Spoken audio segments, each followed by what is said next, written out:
내 이름은 후르카와 아키라. M현 교도소의 교도관으로 일하고 있다. 담당은 사형수다. 방화, 살인 등 잔혹한 죄를 저지른 흉악범들 말이다. 치가! 그들은 주로 가장 무거운 법의 심판을 받는다. 선고, 피고는 사형에 처한다. 그게 바로 사형이다. 지금까지 약 20명 정도의 흉악범죄를 저지른 사형수들을 봐왔다. 미치코, 내가 어쩌다 사랑하는 널 내 손으로 죽인 걸까? 정말 미안해.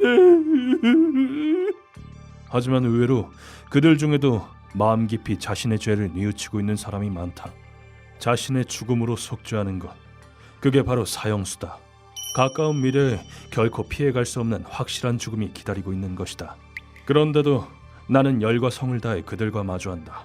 지금부터라도 할 수 있는 건 얼마든지 있어. 그러니까 자신이 한 짓을 똑바로 반성하고 남은 시간을 잘 보내도록. 알겠습니다. 산다는 건 무엇인가, 좋든 싫든 반드시 이 문제와 부딪히게 된다.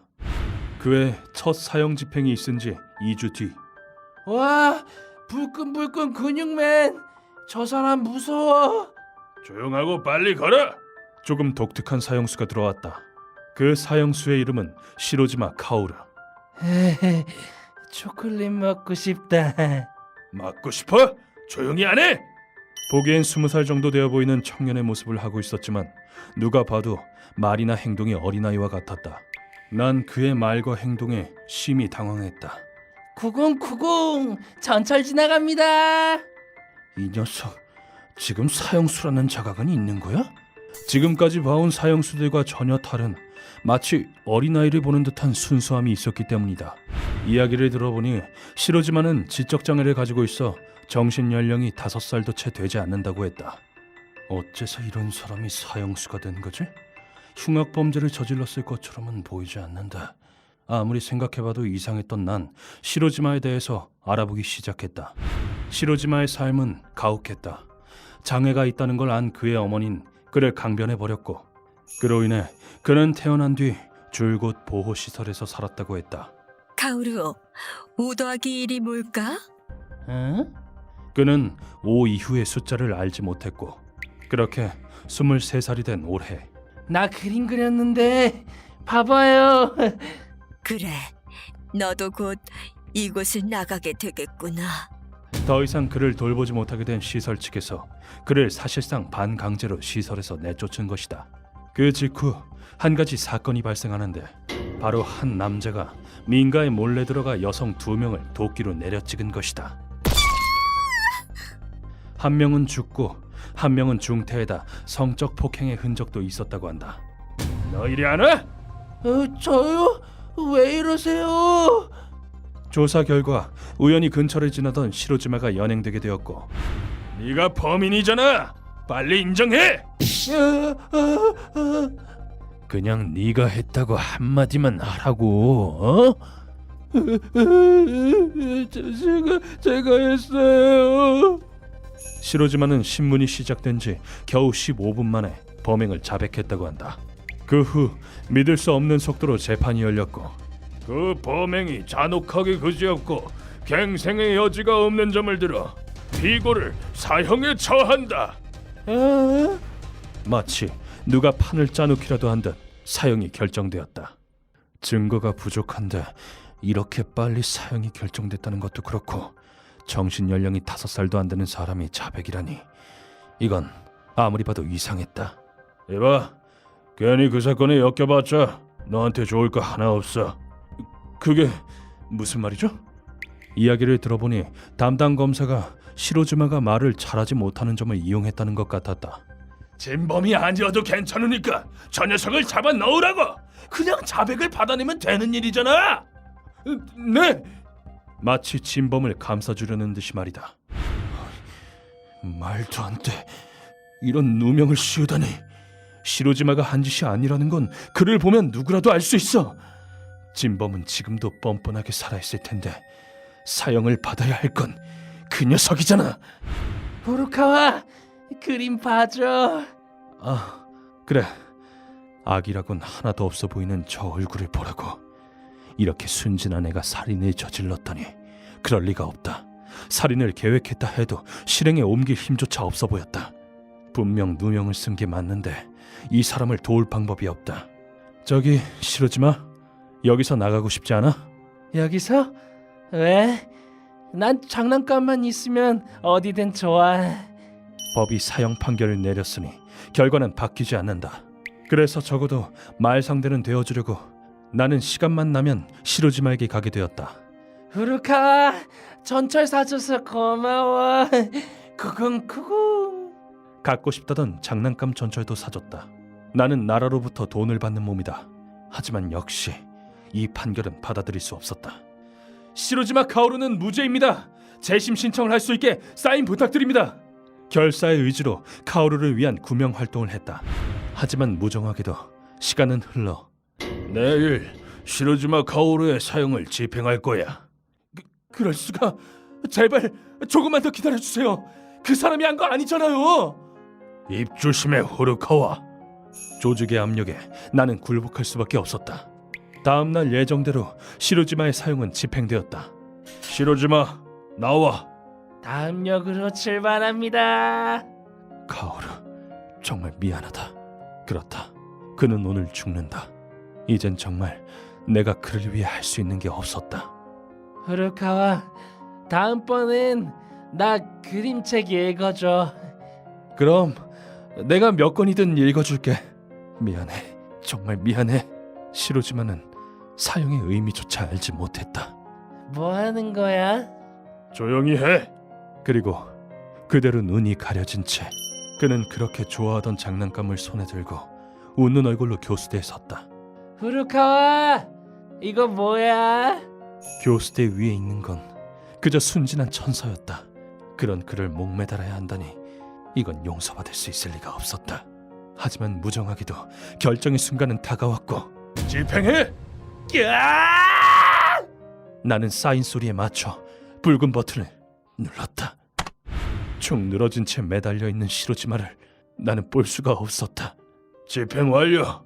철수한다. 철수 사인이 났지만 나는 한 발짝도 움직일 수가 없었다. 이 일이 전해지자 세상은 카오루를 세상에서 가장 행복한 사형수라고 부르기 시작했다. 뭐가 세상에서 가장 행복하다는 거야. 이건 역사상 최악의 누명 사건이라고. 나는 이 일이 있은 뒤 곧바로 교도관직을 관뒀다. 내 이름은 토고조. 현역 용병으로 지금 이 이름은 가명이다. 평화로운 나라 일본의 국민이 용병 일을 한다니 의아하게 생각하는 사람들도 있겠지. 자, 전쟁이다. 하지만 해외엔 일본인도 용병이 될 수 있는 방법이 얼마든지 있다. 난 어렸을 때부터 총이나 전차 등의 군용품에 관심이 많았다. 난 커서 전차를 모는 사람이 될래. 라는 말을 초등학생 때부터 했으니 나도 괴짜는 괴짜였던 게 분명하다. 보통 나 같은 사람은 자위대나 방위대학교를 목표로 하지만 일본에서밖에 활동하지 못한다고? 재미없어. 기왕이면 전쟁에도 참여하고 싶은데. 자위대의 주된 업무는 국내를 대상으로 한다는 것을 알게 된 나는 중학생 무렵 흥미를 잃고 말았다. 하지만 군인이 되는 것에 대한 꿈은 버릴 수 없었고 어떻게 해서든 난 군인이 되고 싶다고. 다른 나라에 가면 방법이 좀 있으려나? 방법을 강구하던 중 찾게 된 게 바로 프랑스 외인 부대였다. 프랑스 외인 부대는 프랑스 육군에 소속되어 있으며 주로 프랑스 국적을 가지지 않는 외국인으로 구성된 정규 군대다. 100개가 넘는 나라에서 지원자가 찾아온다니. 그럼 일본인도 있는 건가? 그 사실을 알게 됐을 때 나는 내 꿈을 이룰 수 있는 곳은 이곳밖에 없다고 확신했다. 뭐 당연히 부모님은 격하게 반대하셨지만 일본도 아니고 다른 나라 군인이 되고 싶다고? 지금 장난해? 이해한다. 운 좋게 평화로운 일본이라는 나라에 태어났는데 아들을 군대에 보내고 싶은 사람이 어디 있겠는가. 하지만 나는 전쟁터에 대한 환상을 버릴 수 없었다. 죄송합니다. 아버지 어머니, 훌륭한 군인이 되어 돌아올게요. 그래서 고등학교를 졸업하자마자 그동안 모아둔 세뱃돈을 들고 프랑스로 향했다. 외인 부대의 입대 테스트는 지력과 체력 그리고 면접과 건강 테스트까지 다양하게 치러졌다. 좋아, 합격이다. 감사합니다. 다행히도 난 떨어지지 않고 무사히 입대하는 데 성공했다. 정식으로 부대에 소속되게 되면 4개월간 병사로서 훈련을 받는다. 이름 조입니다. 목소리가 작다. 신병들은 이곳에 지원한 순간부터 자신의 이름을 쓸 수 없다. 지금 내가 쓰고 있는 가명도 이때 지어진 것이다. 그렇게 4개월간의 훈련을 견뎌내면 정식으로 외인 부대의 부대원으로 채용되게 되지만 재미없어. 도대체 전쟁터엔 언제 갈 수 있는 거야? 날 기다리고 있는 건 청소와 잡일 따위를 반복하는 지루한 나날들이었다. 프랑스 외인 부대는 용병 같은 이미지가 있지만 어엿한 정규군이다. 전쟁터에 가고 싶다고? 지금 프랑스는 그 누구와도 전쟁 중에 있지 않아. 전쟁도 상대가 있어야지. 정부의 허가가 없이는 전쟁터에 갈 수 없었던 것이다. 결국 나는 계약을 갱신할 때에 맞춰 부대를 빠져나왔다. 난 이런 곳에 틀어박혀 있을 생각 없어. 분명 날 기다리는 전쟁터가 있을 거야. 추구하던 이상과 달랐다는 풋내나는 이유였지만 그게 사실이었기에 어쩔 수 없었다. 그 후 나는 부대에 있으며 알게 된 인연을 통해 중동에 있는 용병 부대에 들어가게 됐다. 일본인이라 평화를 버리고 지역을 택하다니 어리석고. 새 부대에 있는 사람들에게 놀림을 받긴 했지만 전쟁터에 나가는 건 내 오랜 꿈이었다. 그 용병 부대에서는 입대와 동시에 지갑과 여권을 전부 몰수해갔다. 이제 네게 물러설 땅은 없다. 마음 단단히 먹도록.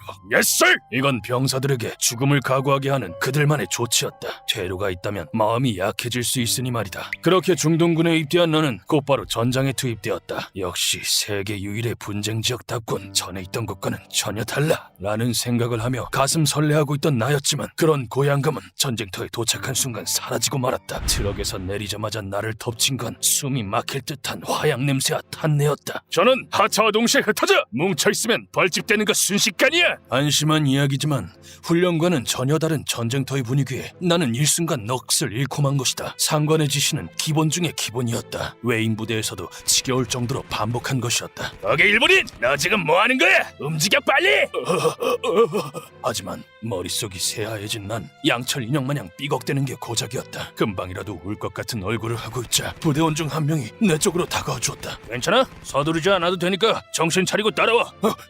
네. 그 덕분에 멀어지던 정신이 조금씩 안정되려던 그 순간 무언가 공기를 가르는 소리와 함께 얼굴 위에 뜨뜻미지근한 것이 튀었다. 그건 내 앞에서 쓰러진 부대원의 산산조각난 머리 왼쪽 절반의 일부였다. 사람이 죽었다! 처음 보는 누군가의 죽음에 이성이 마비된 뇌는 재차 새하얗게 변해갔다. 그 후 나는 내가 어떻게 그곳에서 살아남았는지 기억하지 못한다. 저 도움도 안 되는 녀석이 살아남다니. 전쟁터라 날다가도 모를 곳이라니까. 상관이 이렇게 말한 걸 보면 어지간히도 추태를 보인 것은 분명했다. 첫 출전에 나는 깨달았다. 전쟁터를 꿈꾸던 내가 얼마나 어리석었는지를. 실전의 공포에 후회가 밀려왔지만 내게 물러설 길은 없었다. 인간이란 잃을 게 없을수록 대담해진다고. 그 후 동남아시아와 아프리카 등 각지를 전전하며 나는 전쟁터에 익숙해져 갔다. 우리 같은 군인에게 지급되는 급료는 일본 돈으로 환산하면 월 30만엔 전후. 목숨값이 회사한 월급밖에 안 된다니 웃기지도 않는 것. 하지만 그 돈도 짧은 휴가 기간 술과 여자에 빠져 순식간에 탕진해버렸다. 이런 조건인데 어째서 아직도 용병 일을 하고 있는 거냐고. 용병이 된 지도 벌써 14년째인가. 그거야 정신을 차리고 보니 전쟁터라는 이름의 마약에 취해버렸으니까. 나는 이제 명예도 지위도 돈도 필요 없다. 전쟁터에서 그저 싸우고 또 살아남는 것, 그것으로도 족하다. 미친 거 아니냐고? 그래, 난 미쳤다. 미쳤으니 일을 할 수 있는 거겠지. 내 이름은 무토 타케시. 무토! 다음은 이 건물 8층 오피스다. 네, 청소회사에서 일하고 있는데 이곳은 작업량은 많지만 월급은 쥐꼬리만 하다. 난 사람들과 어울리는 게 어렵다. 테이블 청소 끝나면 바닥 갈까? 네. 그래서 많은 대화가 필요 없는 이 청소 일이 적성에 맞다. 그러던 어느 날 신입사원 한 명이 들어왔다. 자, 간단히 자기소개 부탁하네. 사사키 아이코입니다. 잘 부탁드립니다. 여자다. 여잔 처음인걸? 이곳은 힘을 쓰는 곳이라 남자들만 가득한 곳. 그녀가 잘 해낼 수 있을까 걱정했지만 그거 무거우니까 제가 들게요. 아, 괜찮아요. 대박! 어째서 이곳에 들어온 걸까 궁금해진 난 어떻게 이런 남자들밖에 없는 회사에 들어올 생각을 다 하셨어요? 그게 실은 제가 옛날부터 여자들하고는 잘 어울리지 못해서요. 아, 이렇게 밝은 사람도 사람들과 잘 어울리지 못한다니 어딘가 나와 닮은 것 같았다. 괜한 걸 물어봐서 미안해요. 괜찮으니까 걱정 마세요. 우리 일해야죠, 일. 내적 친밀감을 느낀 나는 그녀에게 이성적으로 끌렸다. 나는 매일 그녀와 이야기할 수 있어 신이 났다. 수고하셨어요. 보리차 시원한데 드실래요? 사사키 씨가 끓인 거예요? 네, 다 같이 마시려고 가져왔어요. 그녀는 정말 세심했다. 정신을 차리고 보니 난 이미 퇴근 후에도 그녀에 대한 생각을 멈출 수 없었다. 아, 사사키 씨는 날 어떻게 생각할까? 머릿속에 온통 사사키 씨로 가득했다. 그리고 나는 결심했다. 사사키 씨가 너무 좋아. 그냥 고백해야겠어. 나는 연애 경험이 없었다. 하지만 내 진심을 전한다면 분명 미래는 바뀔 수 있을 거라 생각했다. 그날 일이 끝나고 나는 사사키 씨를 불러냈다. 저 사사키 씨를 좋아합니다. 솔직히 나도 알고 있다. 내가 그녀와 잘 될 리 없다는 건. 하지만 잠시 뒤 믿기 힘든 대답이 돌아왔다. 실은 저도 무토 씨가 마음에 들어요. 거짓말. 어떻게 이런 기적이. 난 그렇게 사사키 씨와 사귀게 된 것이다. 태어나 처음으로 생긴 여자친구. 아, 엄청 긴장된다. 저도요. 나는 그녀에게 점차 빠져들어갔다. 퇴근 후에도 사사키 씨와 전화하는 게 일상이 되어버렸다. 오늘 도와줘서 고마워요. 덕분에 살았어요. 에헤이, 고맙긴. 내가 선배이기도 하고 남자친구인데 당연히 해야지. 아, 기가 녹는다 녹아. 이런 행복한 나날들이 내 인생에도 찾아오다니. 하지만 사랑하기 때문에 나는 점차 이성을 잃어갔다. 하하, 진짜라니까. 웃기지 않아? 선배 진짜 웃겨요. 뭐지? 사사키랑 저 선배가 원래 저렇게 사이가 좋았나? 저기 사사키, 네, 무슨 일이에요? 조금 전에 선배랑 무슨 이야기 했어? 엄청 재밌어 보이던데. 네? 그냥 별 얘기 안 했어요. 별 얘기 안 했는데 그렇게 웃어? 무토 씨, 왜 그래요? 네 남자친구는 나라는 거 잊지 마! 알았어? 네, 참을 수 없는 질투심에 끓어오른 감정을 나는 그녀에게 쏟아부었다. 다음 날도. 그래서 그 녀석 엄청 화내는 거 있지? 선배가 잘못했네. 사사키가 선배와 즐거운 듯 수다를 떨고 있었다. 이건 도가 지나쳤다고. 절대 용서 못해. 사사키가 저렇게 웃는 건 나도 처음 봤다. 사사키, 나보다 선배를 더 좋아하는 거 아니야? 아니, 좋아하는 게 분명해. 그때 나는 분노와 질투심에 잠식되어 그녀에 대한 애정은 증오로 변해 있었다. 용서 못해. 어떻게 갚아주지? 그때 머릿속에서 무언가가 끊어지는 듯한 소리가 났다. 그래, 죽이면 돼. 죽이는 거야. 내가 분명 충고했는데 날 배신한 사사키가 나쁜 거야. 죽음으로 갚으라지. 그날 밤 나는 정류장에서 그녀를 몰래 기다렸다. 사사키, 무토 씨 집 반대 아니에요? 왜 여기 있어요? 그거야 사사키를 기다렸지. 나는 준비해둔 기름을 그녀에게 뿌렸다. 에이! 이 냄새, 기름이잖아. 이건 다 네가 자초한 거야. 네가 다른 놈하고만 이야기해서 이렇게 된 거라고. 왜요? 저 정말 선배랑 아무 사이도 아니에요. 바람이나 피는 여자의 변명 따위 들을 필요조차 없었다. 닥쳐. 지금까지 나 홀로 불타는 사랑이었지만 오늘 밤은 너도 불타오르는 걸 봐야겠으니까 잘 가라. 안돼, 하지마. 나는 라이터를 켜 그녀에게 던졌다. 거짓말쟁이의 해픈 여자는 활활 타버리라지. 대량의 오일을 뿌린 탓인지 불꽃은 폭발하듯 타올랐고 그녀는 불덩이가 되어 발버둥쳤다. 그렇게 온몸에 불이 붙은 채 괴로워하던 그녀가 갑자기 내 팔을 붙잡았다. 불이! 저리가! 이거 안 돼! 같이 죽기라도 하자는 거야 뭐야? 내 팔을 붙잡은 무지막지한 힘에서 그녀의 원한이 느껴졌다. 불꽃은 순식간에 옮겨 붙었고 불길은 더욱 거세졌다. 나도 죽어! 뜨거워! 난 그녀에게 팔이 붙잡힌 채 온몸이 불에 타는 것을 느꼈다. 수십 분 뒤 불은 꺼졌지만 정말 처참한 몰골이군. 목격자 진술에 의하면 남자가 불을 붙였다던데 그곳엔 보기에도 처참할 정도로 연소된 시체가 두고 굴러다니고 있었다. 내 사랑은 어딘가 어그러져 있었던 걸까? 연애는 처음이라 그 답은 알 수 없지만 그녀가 죽어야만 할 정도로 나쁜 짓을 했냐고 묻는다면 나는 그렇다고 하고 싶다.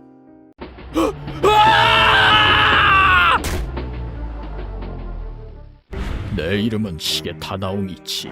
시게타 씨, 그동안 정말 수고 많으셨습니다. 감사했습니다, 역장님. 지금 막 어깨에 진짐을 내려놓은 남자다. 나는 40년 가까이를 한 직업에 종사했다. 오늘이 마지막 운전인가? 그 일이란 바로 철도 기관사다. 시간에 맞춰 많은 사람들의 발휘되는 이 직업에 나는 자부심을 가지고 일해왔다. 이제 더 이상 그런 끔찍한 광경을 보지 않아도 되겠구나. 그러나 가끔은 내가 수많은 악몽을 꾸는 원인이 되기도 했다. 처음 그 광경을 목격한 건 어떻게 잊을 수 있을까? 1980년의 여름이었다. 좋아, 순조롭군. 나는 아직 기관사로 홀로 선 지 얼마 되지 않은 신차 매송이었다. 경험도 적고 여유도 없는 탓에 내 머릿속에는 오로지 열차 시간표를 지켜야 한다는 생각뿐이었다. 속도를 좀 더 내지 않으면 늦으려나? 그렇다 보니 열차 주변에 신경 쓸 수 없었다. 그 광경은 40년이 더 지난 지금도 꿈에 나온다. 아무도 없어야 할 선로에 호련히 나타난 한 인형. 등에 얼음을 부은 듯한 한기가 느껴졌고 심장이 미친 듯이 뛰는 소리가 들렸다. 그리고 죽음을 목전에 두고 광기로 물든 남자의 얼굴. 그날 나는 분명히 한 인간의 목숨을 빼앗았다. 그 이후로는 아무것도 기억나지 않는다. 내가 진정은 좀 됐냐? 정신을 차려보니 나는 영무실 앞쪽에 위치한 휴게실에서 담요를 뒤집어 쓴 채였다. 선배는 사고에 관한 주제는 일절 꺼내지 않았고 그 길로 나를 데리고 주점으로 향했다. 오늘은 내가 살 테니 마음껏 마셔라. 선배, 저 아무 말 말아라. 오늘 일은 전부 잊어버려. 그의 배려가 없었다면 나는 그날부로 일을 그만뒀겠지. 그날의 일은 내 마음에 무겁게 자리 잡았다. 하지만 나는 운전석에서 내리지 않았다. 겨우 꿈에 그리던 기관사가 됐는데 이렇게 도망칠 수는 없어. 돌이켜보면 젊음의 치기였지만 그렇게 무너지지 않도록 내 마음을 다잡았다. 그렇게 나는 기관사를 계속하게 되었고 세월과 함께 경험도 쌓였다. 하지만 그게 좋은 경험만은 아니었지. 이 일을 오래 한 만큼 많은 사고도 겪었다. 지금까지 그런 참사를 목격한 횟수만 해도 무려 8번. 말도 안 돼! 역에 기차가 진입한 순간 한 회사원이 선로로 떨어졌다. 브레이크를 밟기에는 이미 늦었다. 언젠가는 꽃다운 나이의 여고생이 내려간 차단바 밑을 지나가려다가 이런 멍청한 것, 왜 겨우 그만한 나이에 열차와 정면으로 충돌해 제대로 볼 수 없을 정도로 사고 현장은 처참했다. 내가 조우한 사고 중에서 목숨을 건진 사람은 단 한 명도 없다. 그러니 사람을 친 감각과 고인의 비참한 마지막 모습이 자꾸만 눈앞에 아른거렸다. 언제는 사고의 수습이 끝나고 교대를 위해 운전석에서 내리다가 이게 뭐지? 차량에 붙어있던 고인의 일부였던 것을 밟은 적도 있었다. 고의였을까? 부주의로 인한 사고였을까? 선로에 뛰어든 사람을 원망하는 마음도 없잖아 있었다. 좋은 곳으로 가시길. 하지만 동시에 내가 죽였다는 죄책감 또한 가슴을 무겁게 내리눌렀다. 고인의 무덤을 찾아가 향을 태우며 사제라도 올릴 수 있었더라면 조금은 죄책감을 덜 수 있었을지도 모른다. 개인정보라 막 알려줄 순 없어. 그리고 그건 모르는 편이 더 좋을 거다. 하지만 우리는 그 사람의 이름조차 알 수 없다. 이렇게 쌓인 마음속 응어리 때문일까? 종종 나는 환각을 보고는 했다. 저건 사람이 많은 곳을 보고 있으면 그들 사이로 피투성이 된 사람이 서 있다거나 혹은 이불에 누워 눈을 감으면 처참히 죽은 희생자의 모습이 다친 눈꺼풀 위로 아른거렸다. 나를 죽겠다. 그 덕에 나는 10여 년간 2시간 이상 잠든 적이 없었다. 내가 어떻게 정년을 맞을 때까지 이 일을 계속할 수 있었는지 솔직히 나도 잘 모르겠다. 내가 꿈꿔왔던 직업이라는 고집도 있었고 가족을 부양해야 한다는 의무감도 있었지. 혹은 사람을 죽인 이상 이곳에서 도망쳐서는 안 된다는 강박 또한 있었는지도 모른다. 주마등처럼 머리를 스치는 과거를 회상하고 있자니 어느샌가 마지막 운행이 끝나 있었다. 지금까지 고마웠다. 이제부터 나는 돌아가신 분들의 명복을 빌며 여생을 보내게 되겠지. 다만 내가 그들에게 건넬 첫마디는 바로 이것이다. 이런 멍청한 것! 당신네 가족이나 승객, 그 밖에 얼마나 많은 사람들이 피해를 입었는지 알아? 고의인지 사고인지는 알 수 없다. 하지만 그들의 행위는 크든 작든 간에 많은 사람들의 인생에 영향을 미쳤다. 나 또한 마음에 거들래야 거둘 수 없는 그림자가 드리웠다. 부디 편안히 잠들기를. 그리고 앞으로 내가 무덤에 묻힐 때까지 계속해서 그들을 생각하며 기도하겠지. 그들에게 죽음이란 구원이었을지도 모른다. 하지만 사람만 있다면 언젠가 쥐구멍에 벼뜰 날이 올지도 모르는데, 누군가에게 민폐를 끼치고 소중한 사람을 슬프게 하고, 멍청한 것. 만일 그들에게 다음 생이란 게 있다면 부디 이 늙은이의 푸념이 조금이라도 닿았으면 한다. 제 이름은 류코라고 합니다. NC에 거주하는 평범한 주부입니다. 아니, 평범한 주부였습니다. 제게는 5살 난 아들이 있습니다. 아이, 그쪽으로 가면 안 돼. 멍멍이다, 멍멍아! 미운 5살이죠. 뭐든지 궁금해할 나이라. 드럭이다, 빵빵! 차도로 가면 위험하다니까. 데리고 다니기 여간 힘든 게 아닙니다. 정신없는 날을 보내던 중, 어머? 누가 이사 왔나? 어느 날 아무도 살지 않던 옆집에 젊은 부부가 이사 왔습니다. 이번에 여기 이사 오신 분들이죠? 저는 옆집 사는 사람이에요. 예. 빨리 가자. 인사차 찾아가 봤지만 그다지 사교적으로 보이지는 않았습니다. 요즘엔 다른 사람들과의 교류를 꺼리는 성향도 많고 이웃사촌도 이제는 옛말이니까요. 고우타, 옆집에는 무서운 형 누나들이 사니까 막 가면 안 된다? 아! 그러니 아이에게도 단단히 일러두었습니다. 하지만 바로 옆집이니만큼 신경을 안 쓸래야 안 쓸 수가 없어서, 또 어제랑 다른 차네. 친구가 많은가? 집 앞을 지날 때면 어쩔 수 없이 힐끔힐끔 보게 되더라고요. 매일 마당에 빨래를 널러 나올 때면 옆집을 가만히 살펴보고는 했는데, 오늘 온 사람도 생긴 게 영.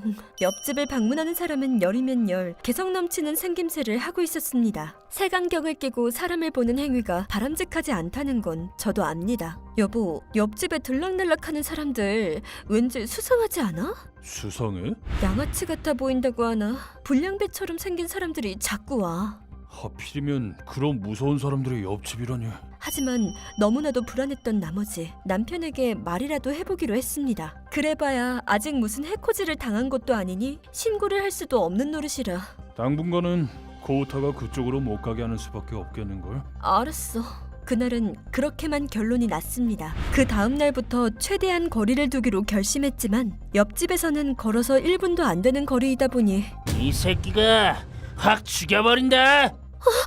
가끔 험악한 말소리나 물건을 부수는 소리가 들려오곤 했습니다. 물론 이 소리가 아이에게도 들렸던 탓에 엄마, 옆집 사람들 싸워?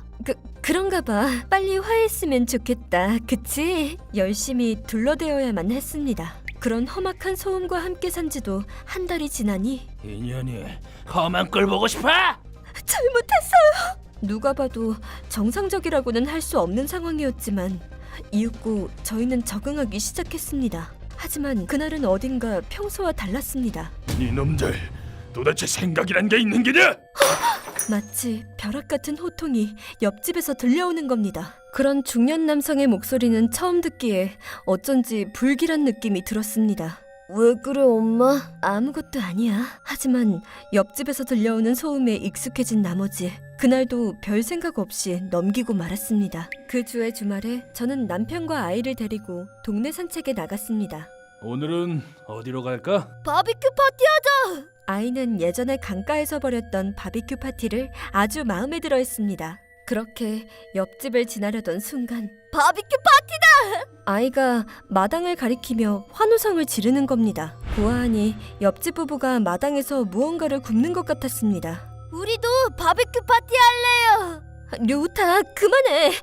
무심코 뛰쳐나가려는 아이의 손을 끌었지만 어쩐지 느낌이 이상했습니다. 고기를 굽는 것 치고는 풍기는 냄새가 영 이상한 겁니다. 무슨 이런 냄새가... 소스의 고소한 냄새는 어디 가고 어디선가 맡아본 듯한 역겨운 냄새가 이내 깨달았습니다. 그 냄새는 몇 년 전 아버지의 장례식에서 맡았던 아빠, 그 냄새랑 똑같아.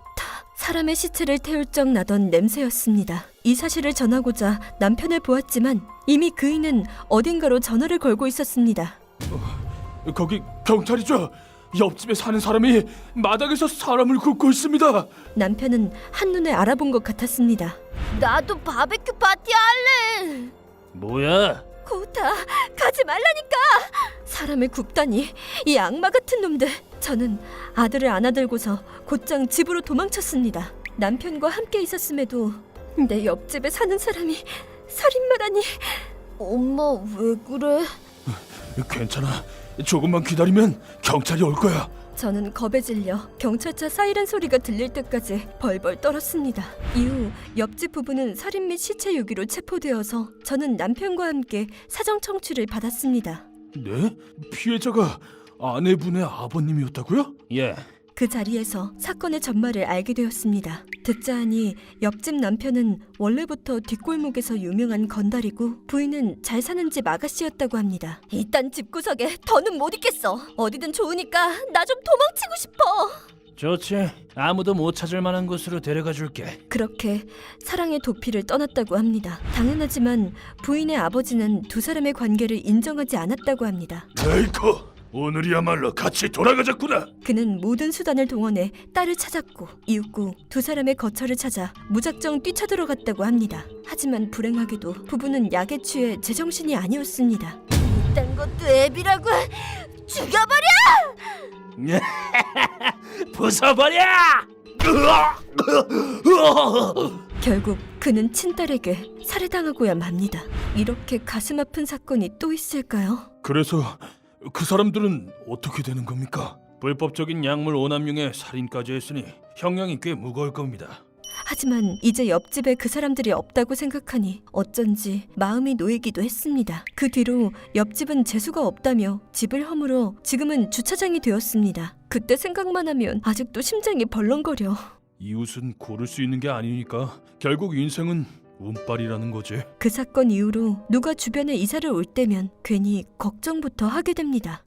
내 이름은 치사쿠. 심심하다. 에스연에 살고 있다. 그리고 난 지금 너무 심심하다.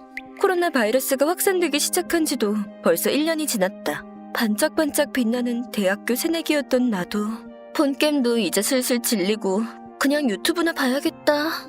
지속된 찝거 생활로 인해 보다시피 침대에서 뒹굴기만 하는 한심한 인간이 됐다. 그렇게 집에만 틀어박혀 있던 어느 날 한동안 만나지 못했던 친구에게 연락이 왔다. 오랜만이네. 그동안 잘 지냈어? 코타루? 설마 너야? 전화를 걸어온 건 코타루였다. 그는 내 고등학교 동창이자 내가 동경하던 사람이었다. 그런 그에게서 연락이 와 기쁜 한편 웬일이래? 고등학교 졸업한 뒤론 한동안 연락도 없더니. 요즘 코로나 때문에 집에만 있는 거 답답할까봐 스트레스 해소법이나 알려주려고 전화했지. 묘하게 들뜬 듯한 그의 목소리가 마음에 걸렸다. 그는 늘 소문이 좋지 않았다. 그래서 그 해소법이라는 게 이상한 약 같은 건 아닐까 하고 생각했지만 심심하긴 한데 역시 난 약 같은 건 하고 싶지 않아서. 무슨 소리 하는 거야? 약 말고 고기를 쓸 거야. 그는 오히려 더 이해하기 힘든 말을 했다. 고기를 사용한 스트레스 해소법이라고? 샌드백 대신으로 쓴다거나 그런 건가? 지금 영상 하나 보냈으니까 확인해봐. 야 잠깐 코타로! 그는 그렇게 말하고는 일방적으로 전화를 끊어버렸다. 도대체 무슨 소리를 하는 건지 모르겠지만 일단 영상이나 봐보지 뭐. 영상만 확인해보자 하는 마음으로 재생 버튼을 누른 나는 영상 속 남자의 모습에 두 눈을 의심했다. 그곳엔 포크로 찍은 고기를 맛있다는 듯이 입안 가득 머금은 코타루가 있었다.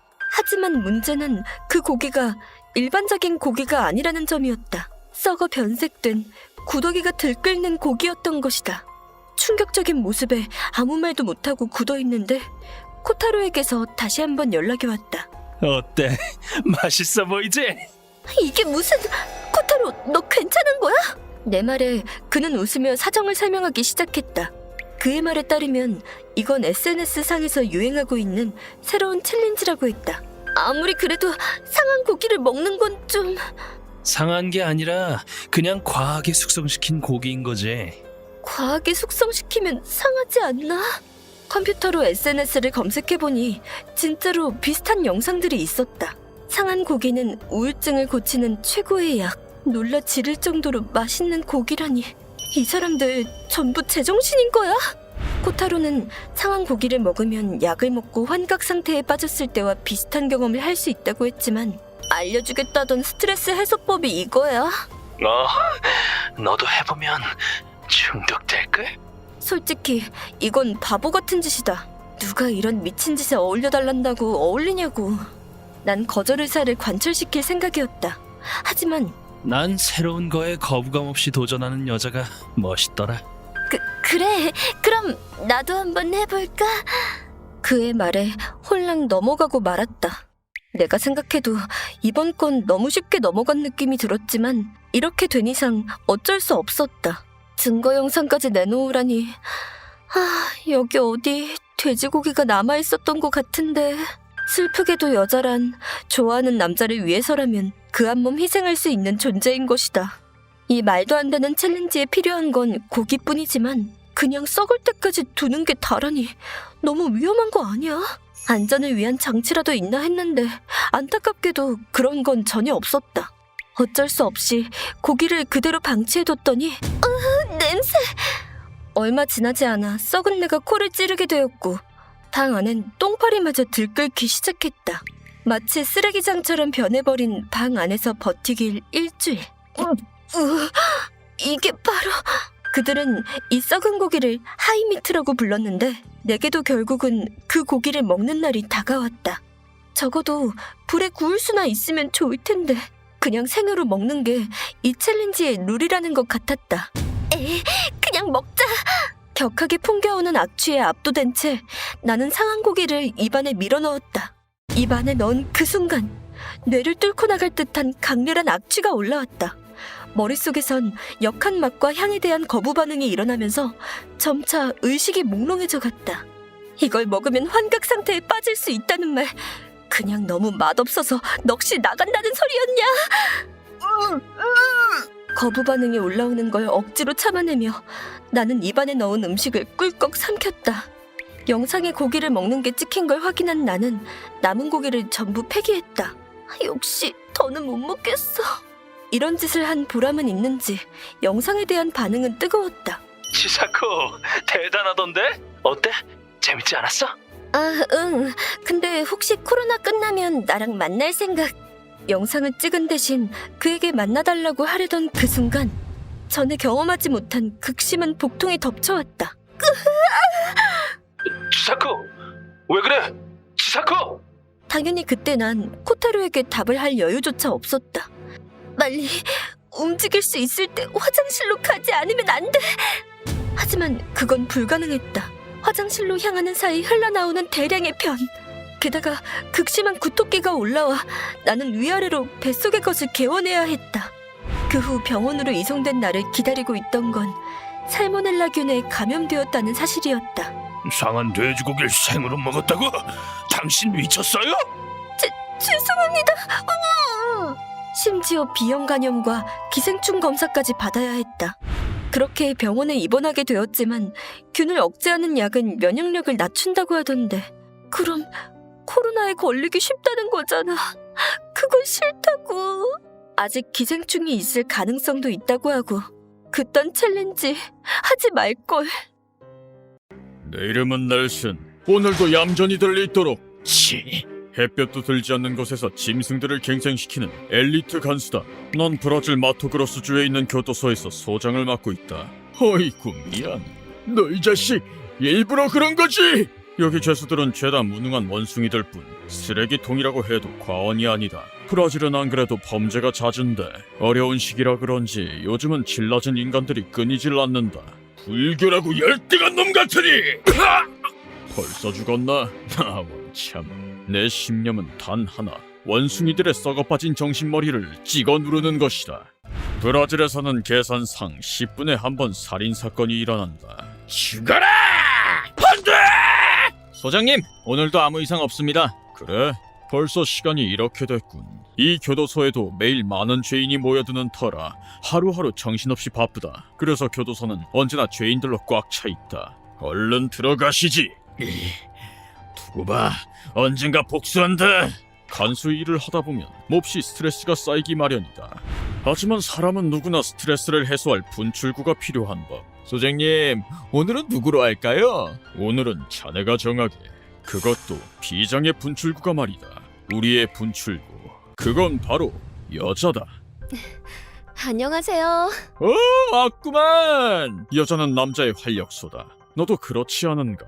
우리는 주에 몇 번은 연주를 이용해 교도소의 여자들을 부르고 자네들도 마음껏 마시게나. 잘 마실게요. 물란한 파티를 연다. 우리 간수들은 24시간 국가를 위해 흉악범을 관리하고 있다. 기분 팍팍 주지. 서비스 듬뿍 부탁해. 너무 좋은데? 여자 좀 끼고 논다고 벌을 받기야 하겠는가? 브라질에서는 소장이 교도소의 관리를 1인받는다. 조금 있다. 나랑 어때? 팀만 두둑히 준다면야. 한마디로 외부에 들키지만 않으면 뭘 해도 된다는 뜻이다. 교도소는 내 제국이나 다름없다. 그러던 어느 날 늘 그렇듯 부지런히 일을 하던 중이었다. 오늘도 이상 없습니다. 그래, 수고했네.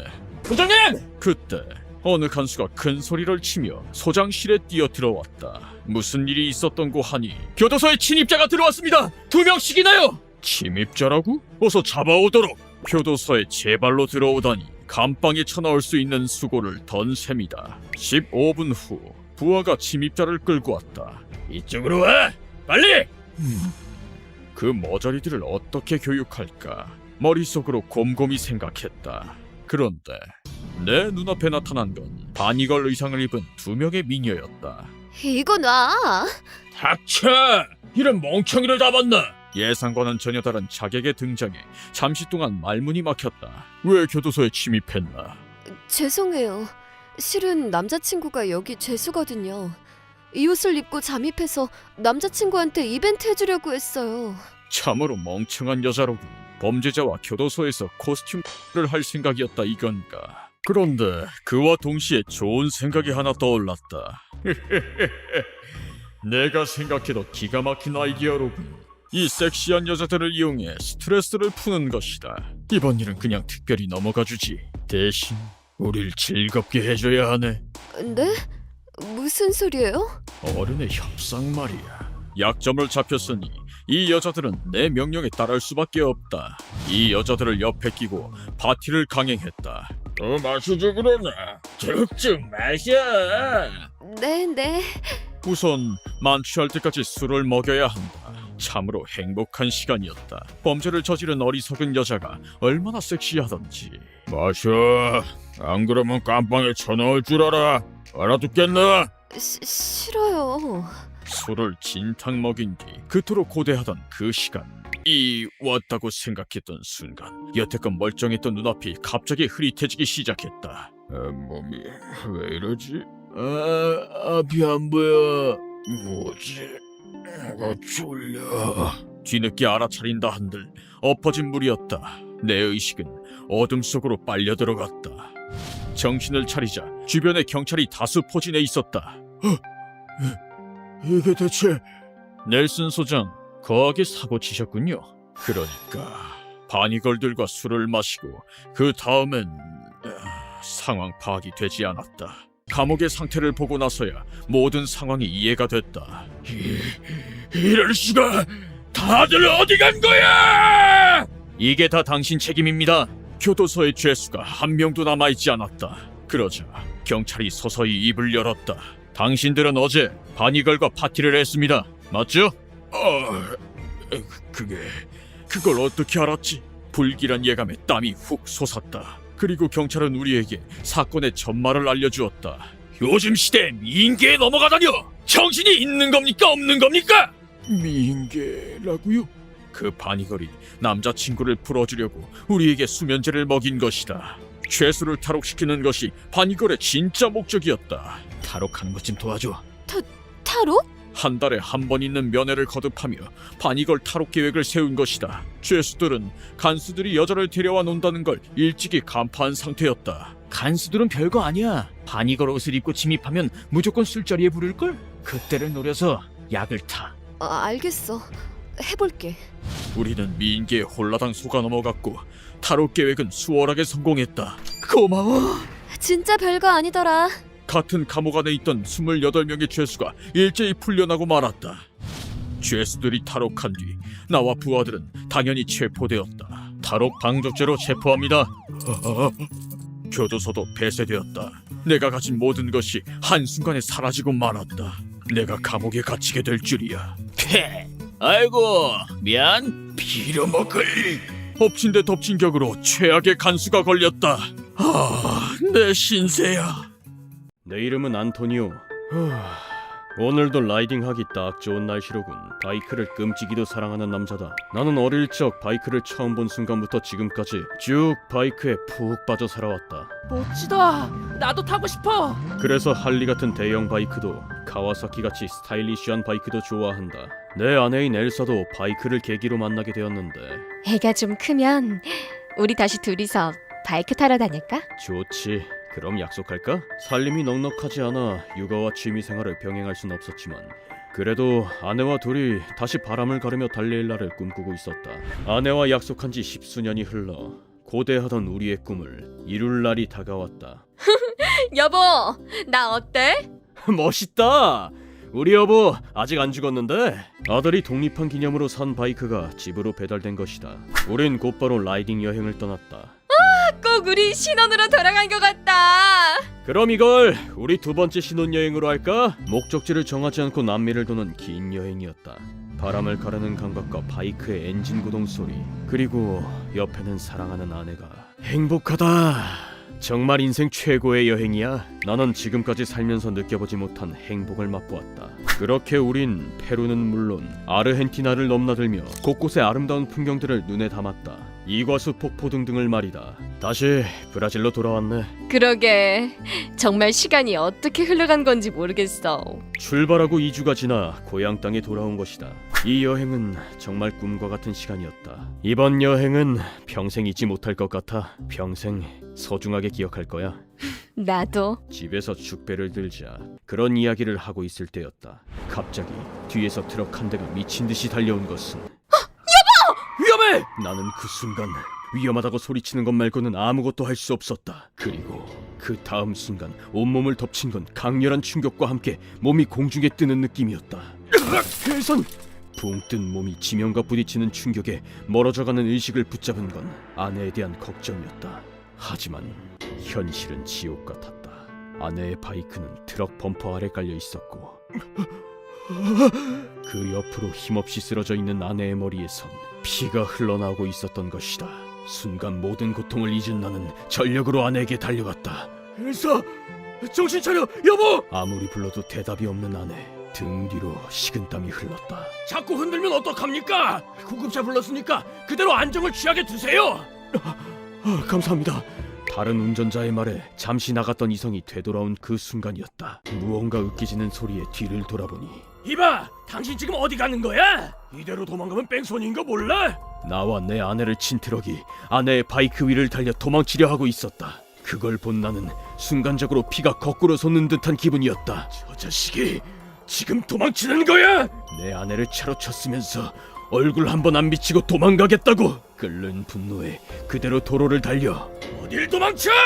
아니 뭐 하는 거야? 달리기 시작한 트럭을 향해 뛰어들었다. 이 자식 내가 절대 용서 안 한다. 이놈 얼굴이나 보자. 그대로 달리는 트럭의 왼쪽 차체에 매달려 잡은 손을 놓지 않았다. 운전자도 내 존재를 눈치챘는지 나를 떨어뜨리려고 갈짓자로 운전하기 시작했다. 차체가 흔들릴 때마다 나부끼는 팔과 몸. 하지만 절대 떨어질 수 없었다. 왜냐하면 그 트럭을 붙잡고 있던 건 범인을 향한 내 분노와 증오였으니까.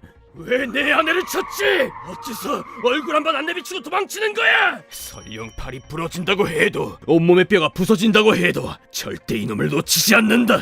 정신을 차려보니 트럭 뒤로 경찰차 한 대가 보이기 시작했다. 거기 트럭 정차하세요. 나는 조금 전 교통사고로 신고받은 경찰이 출동한 거라 생각했다. 하지만 사실은 내가 차에 매달려 있는 것을 본 누군가가 야 저기 봐봐 트럭에 사람이 매달려 있어. 뭐야 사고라도 난 건가? 사고 때문에 내가 차에 끌려가는 줄 알고 경찰에 신고한 것이었다. 경찰을 보자 단념한 것인지 트럭 운전자는 그때서야 차를 멈춰 세웠다. 너 이 새끼 이리 안 와! 아유 진정하세요. 운전자의 얼굴을 본 순간 한 대 갈겨버리려고 했지만 경관에 의해 저지당하고 말았다. 그 녀석은 우리를 들이받은 게 너무 무서워서 도망갔다고 했다. 사고를 냈으면 내려서 피해자부터 살폈어야지. 이 얼빠진 놈이. 아유, 죄송합니다. 정말이지 어이없는 이야기가 아닐 수 없다. 그 후 나는 경찰차를 타고 아내가 입원한 병원으로 향했다. 여보. 여보, 다행이야. 아내는 기적적으로 정신을 차릴 수 있었고 다행히 사고 후유증도 없을 거라고 했다. 그로부터 반년이 지나서야 그때의 상처가 다 아물었다. 당신도 정말 대단해. 그 상처를 입고 30km를 트럭에 매달려서 가다니. 대단하긴 우리 여보를 친 놈인데 지옥 끝까지라도 따라가야지. 물론 여행의 마지막 순간에 큰 사고가 있긴 했지만 여보 사랑해. 나도요. 그날 이후 우리 부부 사이가 더 돈독해졌으니 그걸로 만족하려고 한다. 내 이름은 노야마 히로시. 노베야마 씨, 그럼 내일 또 봬요. 그려 조심해서 가고. 요양보호사로 일하고 있다. 요양보호사란 혼자 사는 어르신들의 집에 가서 무라타 씨, 오늘 점심은 뭐로 할까요? 오늘은 부드러운 게 먹고 싶구만 그래. 집안일을 도와드리거나 말상대가 되어드리는 일을 한다. 나는 어릴 적 할아버지를 너무 좋아해서 할아버지 이거 봐요. 나 매미 잡았다. 아유 우리 손주 어떻게 이렇게 큰 걸 잡았어? 아유 대단하네. 방학이면 할아버지가 사는 시골에 내려가는 게 너무나도 좋았다. 하지만 내가 고등학교를 졸업할 무렵 그렇게 내가 믿고 따르던 할아버지가 돌아가셨고 그때 할아버지한테 못 갚은 은혜 다른 사람들한테 봉사하면서 갚을게요. 그 일을 계기로 이 일을 하기로 결심했다. 대학에서 필요한 자격을 취득한 나는 졸업과 동시에 이 업계에 뛰어들었다. 노야마 씨, 그게 아니라니까요. 그렇게 하다 어르신들 다치게 할 생각이에요? 죄송합니다. 신입으로 들어왔을 땐 매일같이 어른들께도 선배에게도 민폐만 끼쳤다. 물론 지금은 이렇게 혼자 여러 어르신들을 돌봐드릴 수 있게 됐지만 말이다. 오늘도 집이 난장판이려나? 그런데 내가 돌보는 어르신 중 딱 한 분, 날 곤란하게 하는 분이 계시는데 그건 바로 이 사람, 이누야마 씨다. 어서 오게 노야마군. 오랜만이네요, 이누야마 씨. 언제 맡아도 대단한 냄새야. 온화하고 마음씨 좋은 할아버지지만 문제는 그 집에 살고 있는 이 고양이들. 와줘서 고마워. 안 그래도 우리 애들이 집을 조금 어지럽혀 놨거든. 이게 조금이라고? 그 수만 해도 무려 30마리가 넘는다. 들려오는 이야기로는 여보 나만 두고 가지 마요. 몇 년 전 부인과 사별한 이누야마 씨는 너도 혼자니? 그 외로움과 고독함을 달래고자 고양이 한 마리를 주워왔다고 한다. 아이가 없었던 이누야마 씨는 그 고양이를 친자식처럼 생각하며 예뻐했는데 오구 내 새끼 배 많이 고프지? 얼른 밥 차려줄게. 그게 한 마리에서 그쳤으면 좋았을 것을. 불쌍한 고양이들을 그냥 지나치지 못했던 이누야마 씨는 그래 너도 갈 곳이 없나 보구나. 그럼 이 하랩이랑 같이 가자꾸나. 길고양이를 한 마리 또 한 마리 집으로 데려오게 되었고 그 결과 지금 같은 상태가 됐다고 한다. 참고로 그는 간질과 당뇨병을 앓고 있기 때문에 이누야마 씨 약은 제대로 복용하고 계신 거 맞죠? 이 애들 돌본다고 바빠서 자꾸 까먹네. 혹시라도 그가 혼자 있을 때 잘못되기라도 한다면 큰일이다. 그렇다고는 해도 나도 가족은 아니기 때문에 그의 삶에 대해 강하게 말할 수는 없다. 정말 조심하셔야 해요. 고양이 생각해서라도 더 건강 챙기셔야죠. 알았다니까 그러네. 이 정도가 최선일 뿐. 그날 이후 일주일 정도가 흘렀고 이누야마 씨는 잘 계시려나? 나는 다시 이누야마 씨의 집을 방문하게 되었다. 하지만 그날따라 항상 문 앞까지 마중 나와주시던 이누야마 씨는 보이지 않았고 집도 이상하리만치 조용했다. 이누야마 씨! 이누야마 씨! 냄새. 그리고 고양이 냄새에 섞여 이전엔 맡아보지 못한 이상한 냄새도 풍겨왔다. 불길한 예감에 집 안으로 뛰어들어간 나는 이누야마 씨! 괜찮으세요? 이누야마 씨! 집 안에서 믿기 힘든 광경을 목격하게 된다. 그건 바로 부엌 바닥에 쓰러져 있는 이누야마 씨로 보이는 시체와 마주하게 된 것이다. 이누야마 씨라고 단정짓기조차 힘든 시체는 온몸에 살을 물어뜯긴 건지 심각한 몰골을 하고 있었다. 필사적으로 올라오는 구토를 참아보려 했지만 불가능이었다. 이건 너무하잖아. 구토와 함께 눈물이 멈추지 않았던 것은 이누야마 씨가 너무나도 불쌍했기 때문이었다. 왜냐하면 이누야마 씨의 시체를 먹고 있던 것은 이누야마 씨, 당신은 대체 뭘 위해서? 그가 헌신적으로 돌봐온 고양이들이었으니까. 그렇게 몇 시간이 흘렀는지 모르겠지만 이누야마 씨 집으로 경찰이 찾아왔다. 시체를 처음 발견한 게 본인 맞으십니까? 네, 요양보호사 노야마입니다. 경찰과 소방관들은 고양이들을 치우고 이누야마 씨의 시신을 회수해 갔다. 이야기를 들어보니 이누야마 씨는 내가 가기 5일 전에 간질에 의한 발작으로 사망했다고 한다. 아휴, 이 평소 고양이 냄새가 심해 주변에서도 시체 썩는 내를 못 맡았다고 하더군요. 그렇군요. 고양이들이 그의 시신을 훼손한 것도 먹이를 줄 사람이 사라지자 배고픔을 이기지 못해서라고. 그가 기르고 있던 고양이들은 동물보호단체에 보내졌다고 한다. 적어도 그 아이들이 좋은 주인을 만날 수 있길. 이누야마 씨 대신이라고 하기도 좀 그렇지만 나는 그렇게 기도하지 않을 수가 없었다. 내 이름은 알리. 죽기 싫으면 내 말대로 해. 그래도 아버지, 이슬람 원리주의자인 아버지와 대립하고 있는 파키스탄 사람이다. 사실 일주일 전 나는 아내를 맞아들였다. 이샨, 평생 나와 함께 해줄래? 이런 자라도 괜찮다면 좋아요. 나를 생각해주는 운명의 여인이었다. 하지만 우리의 결혼까진 너무나도 높은 장애물이 기다리고 있었는데. 요즘 왜 이렇게 늦게 들어와? 설마 여자 생긴 거 아니지? 아니에요, 아버지. 그건 바로 내 아버지다. 아버지는 엄격한 이슬람주의자로 무엇보다도 가문의 명예를 중요시하는 사람이었다. 이봐, 밥은 아직이야? 금방 갖고 갈게요. 아버지의 말은 곧 법이었고 우리 가정은 마치 독재 국가와도 같았다. 막내였던 나에 대한 아버지의 교육은 특히 더 엄격했다. 가문에 먹칠하지 않는 어른이 되어야 해. 그러려면 내 말만 잘 들으면 된다. 알았어? 네. 이상적인 아들이 되는 것, 그것이 바로 내게 주어진 사명이었다. 그렇기 때문에 어렸을 때부터 아버지가 경영하는 야채 가게에서 열심히 일했다. 잘하고 있다, 알리. 계속 그렇게만 해. 네. 아버지에게 칭찬받을 때면 너무나도 기뻤다. 하지만 나이가 들면 들수록 나는 의문을 품게 되었다. 어서 오세요. 한 번 사는 인생인데 이대로 괜찮은 걸까? 모든 걸 아버지를 위해서 바치는 인생이라니 불현듯 형언할 수 없는 불안이 찾아왔다. 그때 만난 게 바로 이 오이 참 싱싱하네요. 저희는 최상품만 취급하니까요. 이샨이었다. 그녀를 처음 본 순간 이 여자가 내 운명의 여자임을 알 수 있었다. 그래서 있는 용기 없는 용기 다 끌어모아 나는 그녀에게 데이트 신청을 했다. 다음 주 일요일이라면 괜찮아요. 내 인생에서 오늘처럼 행복했던 적은 없었던 것 같아. 어머, 과장도 참. 앞으로도 쭉 그녀와 함께하고 싶다. 내가 처음으로 품은 꿈이었다. 하지만 우리 집안에서 아버지 허락 없인 아무것도 할 수 없다. 알리, 정말 괜찮은 거야? 나만 믿어. 내가 아버지를 꼭 설득할 테니까. 나는 모든 걸 걸고 아버지와 대립할 각오를 다졌다. 그리고 다음 날 나는 그녀를 데리고 아버지를 찾았다. 아버지, 실은 소개하고 싶은 사람이 있어요. 소개하고 싶은 사람? 아버지는 평소보다 낮은 목소리로 그렇게 읊조렸다. 그런 아버지에게 나는 마음을 다잡고 말하기 시작했다. 저 이 사람과 결혼하고 싶어요. 앞으로 둘이 같이 살 생각이에요. 태어나 처음으로 아버지에게 내 의견을 피력한 것이다. 내 말을 들은 아버지의 눈이 날카롭고 냉랭하게 변해갔고. 결혼이라고? 이 질 낮아 보이는 여자애랑? 네? 네. 그런 아버지에게 기어들어가는 목소리로 대답한 나는 갈수록 빨라지는 심장 고동 소리에 어지러웠다. 하지만 그 다음 순간 아버지의 태도가 급변했다. 그걸 내가 허락할 거라고 생각한 거야? 이 빌어먹은 놈이! 미안! 분노로 이성을 잃은 아버지는 닥치는 대로 물건을 집어던지기 시작한 것이다. 내 아들이 이런 가벼운 여자랑 결혼하다니! 그건 가문의 수치다! 네? 그게 무슨... 넌 잔말 말고 내가 고른 여자랑 결혼해! 분노로 길길이 날뛰는 아버지를 말릴 방법은 없었다. 그대로 우린 아버지 방에서 쫓겨났다. 두 번 다신 내 앞에 나타나지도 마!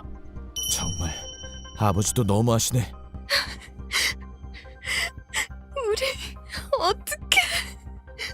예전부터 난 아버지가 조종하는 인형에 불과했다. 애초에 내 뜻대로 움직이는 건 허락되지 않았던 거다. 하지만 그렇다고 해도 난 포기하고 싶지 않았다. 이런 일을 겪게 해서 미안해. 근데 나 너 포기 못해. 고마워. 무슨 일이 있어도 아버지의 허락을 받아내고 말겠어. 그렇게 마음속으로 맹세한 뒤 그날은 일찍 침대에 누웠다. 그런데 그날 밤 양손과 발에 강한 위화감이 들어 나는 눈을 떴다. 뭐야 이거? 눈을 떠보니 사지가 침대 위에 고정되어 있었고, 그 사실을 깨닫고 얼마 안 지나 귀 근처에서 낮고 귀에 익은 목소리가 들려왔다. 난 너 같은 자식 낳은 적 없다. 벌받아 마땅한 놈. 뭐라고요? 아버지, 무슨 말씀을? 지금 일어나는 일이 전혀 이해가 되지 않아 나는 머릿속이 새하얘졌다. 그런 가벼운 여자애랑 결혼이 하고 싶다고? 너 눈이 어떻게 된 게 분명하구나. 지금까지는 아버지의 말에 무조건 따랐지만 이번만큼은 물러설 수 없었다. 전 이샨이 좋아요, 아버지. 제발 결혼을 허락해주세요. 그러자 아버지는 내게 믿을 수 없는 말을 했다. 그 썩어 빠진 눈깔은 필요 없을 것 같구나. 네? 눈깔이 뭐요? 그리고 내가 도려내주지! 아버지는 숟가락을 한 손에 들고 도깨비 같은 모습으로 내게 달려들었다. 그리고 눈앞에서, 아니 눈 안에서 끔찍한 일이 일어났다. 우리 가문을 위해서라도 네 썩어 빠진 누나는 필요 없다. 아버지는 내 눈 속으로 숟가락을 밀어넣고는 기어이 내 누나를 드러내고 만 것이다. 그대로 무참하게도 내 누나는 뽑히고 말았다. 결혼 안 할게요. 이찬이랑 결혼 안 할 테니까 제발. 인제 와서 소용없다, 이 막대 먹은 자식. 그렇게 말하며 아버지는 다시 한번 크게 숟가락을 휘둘렀다. 마치 악마처럼 변해버린 아버지에게 끝내 내 비명은 닿지 않았다. 넌 이제 내 아들도 뭣도 아니야. 집어먹이 된 숟가락은 내 오른쪽 눈마저 파내고 말았다. 어둠 속에서 나는 일단 소리쳤다. 어떻게 이런 짓을? 네가 그 여자애랑 결혼이라도 했다가는 우리 가문은 끝이니 어쩔 수 없는 선택이다. 네 눈은 우리 가문에겐 필요 없는 것. 이걸로 이제 우리 가문은 안전하다. 뭐라는 거야, 이 자식? 시력을 완전히 잃은 나는 절망했다. 어떻게 이러고 살라는 거야? 차라리 날 죽여! 뭐? 나는 마지막으로 발악하듯 아버지에게 날 죽여달라 애원했다. 하지만 아버지는 무서울 정도로 침착했다. 넌 평생 어둠 속에서 사는 거다. 나한테 거역했다간 이렇게 된다는 걸 다른 가족들도 알아야지. 그렇게 말한 뒤 아버지는 유유히 내 방을 빠져나갔다. 어둠 속에서 문득 예전에 아버지가 내게 한 말이 떠올랐다. 가장 중요한 건 가문과 명예다. 그걸 위해서라면 자식의 행복조차도 다 무시할 수 있어야 하는 거야. 예? 당시엔 그 의미를 이해하지 못했었다. 양쪽 눈이 없어진 지금, 이젠 우는 것조차 불가능하다. 도대체 내 인생은 뭐란 말이야? 아무리 질문을 던져봐도 내가 보는 어둠 속에서는 그 대답을 들을 수 없겠지. 지금도 이슬람권 국가에서는 이런 사건 사고들이 끊이지 않고 있다. 그런 남자랑 결혼이라니 절대 안 된다. 지금도 그들에게 가문의 명예는 아들, 딸의 목숨보다 중요한 것이다.